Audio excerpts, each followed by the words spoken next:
1300. I'm Paul Vandenburgh with Mike Carey and John Kowalski. And the man is here. Special Monday appearance on the part of Steve Coffey, everyone who's here.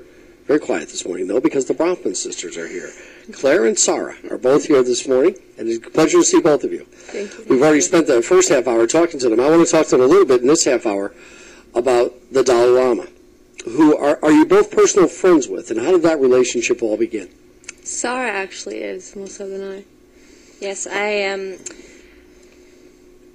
I've always, I think because of who our father is and my experience growing up, I always had this calling or this vision to find people who were humanitarian figures in the world and work with them, bring them together. And, I felt like as a team, they could do more than they could do independently. And really NXIVM, the tools that I learned with NXIVM, in terms of developing myself and understanding ethics and humanity on a deeper level, allowed me to really pursue that goal in ways that I didn't think would be possible until the end of my life, let alone in my 20s.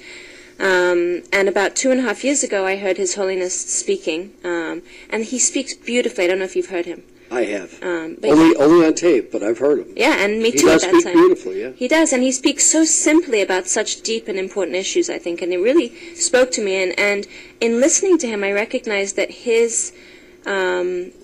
the assumptions that he speaks from and the way that he looks at things is very, very scientific and very much in line with the philosophy, I think, of NXIVM. And I have been with NXIVM, associated with NXIVM and a student there for about 3 years at the time. And I thought to myself, and he was calling for a secular education that combined ancient Eastern philosophical or introspective practices with Western modern scientific thinking.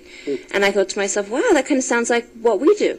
And I thought to myself, maybe I could meet him and maybe I could, introduce him to, the things that we're teaching here and introduce him to Keith, because I think that Keith is a scientist and His Holiness is a great philosopher. This is and I Keith Raniere. Keith Raniere, yeah. So your relationship with NXIVM preceded your relationship with the Dalai Lama? Yes, actually it was my relationship with NXIVM that even opened me up to looking and listening to the Dalai Lama. Does this get back to what you were talking about earlier, the idea that you became a calmed down, different woman now? And I did, much more driven, much more purposeful.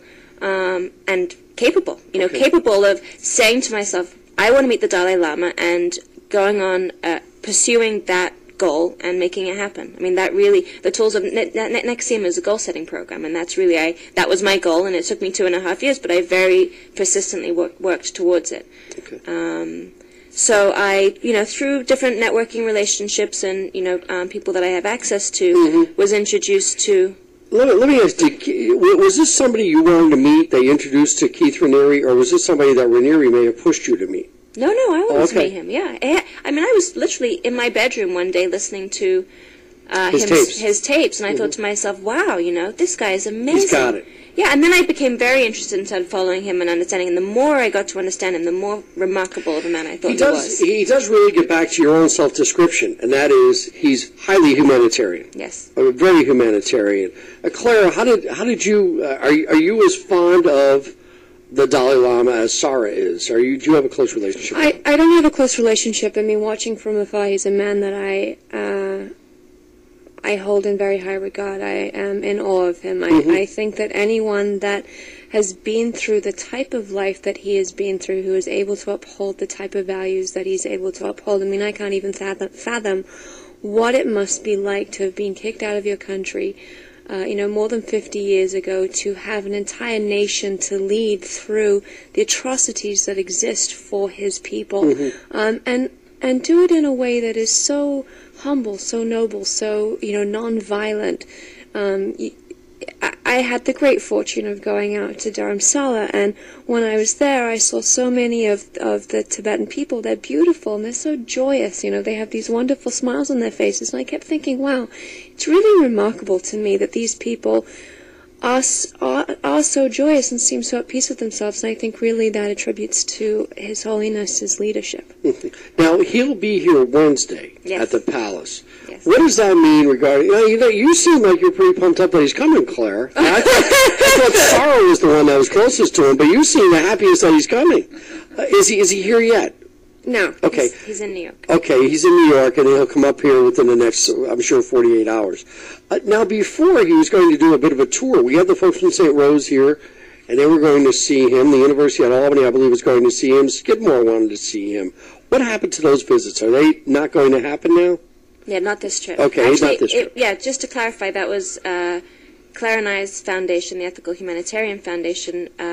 We had an inaugural event for an initiative that we began, the World Ethical Foundations Consortium, and His Holiness was the honored guest at that consortium. So all of those events were consortium events that he was coming to. Okay. Does the Dalai Lama embrace the teachings and the culture surrounding NXIVM? That is not possible yet because he's not familiar with those teachings or the philosophy. However, I will say that last I was with him in Dharamsala, he had some of his staff read Keith's most recent book on ethics, and upon reading the book, he said very firmly, he said, before even my interfaith interests, he said, my commitment is to secular ethics. And he said, when I read these articles that make up the book, he said, everything that you teach is about secular ethics, about basic human values. So morally, I am obligated to support you. Mm-hmm. Morally, I think what you do is good.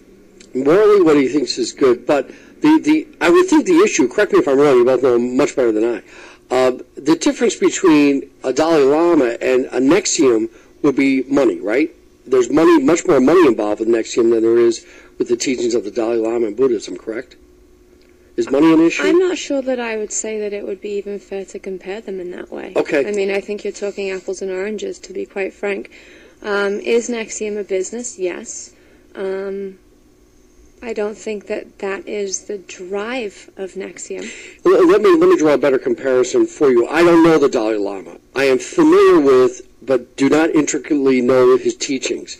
But there is one way which I would compare his belief system to that of Mother Teresa, and that is neither one of them really believe too much in money and aren't driven by money at all. Is that fair? Yep. Okay, and I would think that most instances that a Dalai Lama or a Mother Teresa, when she was alive, see that there's capitalism or cash involved. They're really not that interested in that kind of stuff. That fair? They're not interested in materialism in Correct. general. Materialism is a much better term. Thank you. You put it much better than I did. And materialism, anything involving that, is something that somebody like the Dalai Lama, I don't think would really care too much about. Right, and I think you'll find that also in NXIVM, which is interesting. I mean, if you look at both Mother Teresa and the Dalai Lama, their organizations and their lifestyles are based in a much more ancient tradition, and a much more different, and in a very different part of the world.